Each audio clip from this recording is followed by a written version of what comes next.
আসসালামু আলাইকুম। আপনাদের সাথে আজকে একটি পায়েস রেসিপি শেয়ার করলাম।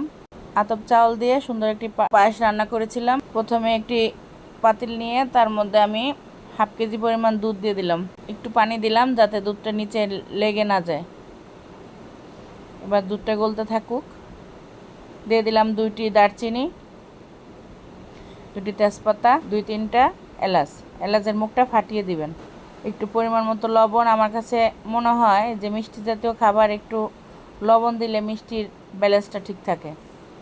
অনেকে আবার মিষ্টি জাতীয় খাবারে লবণ পছন্দ করে না। এখানে 2 মুঠ চাউল নিয়েছি, আতপ চাউল। ভালো করে ধুয়ে পরিষ্কার করে নিয়েছি। এবার আমি দুধের মধ্যে চালগুলো দিয়ে দিব।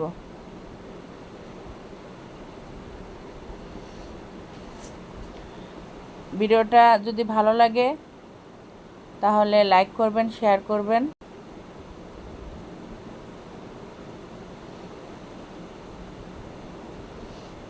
এখন জালটা মিডিয়ামে দিয়ে দুধটা বলক ওঠা পর্যন্ত অপেক্ষা করব।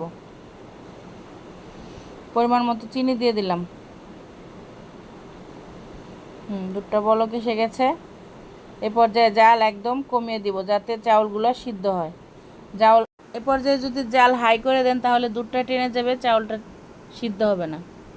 তাই জালটা একদম কমিয়ে রাখবেন আর বারবার নাড়াচাড়া দিয়ে যাবেন যাতে নিচে না লেগে যায়। ফাইনালি আমার পায়েসটা হয়ে এসেছে। দেখুন আমার পায়েস রেডি।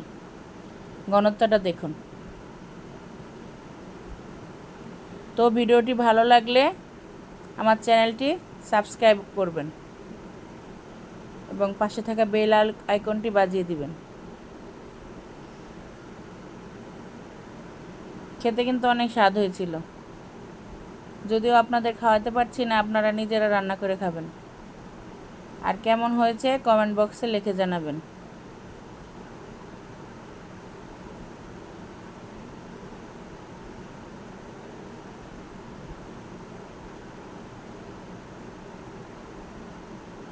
এতক্ষণ ধরে ভিডিওটি দেখার জন্য সবাইকে ধন্যবাদ।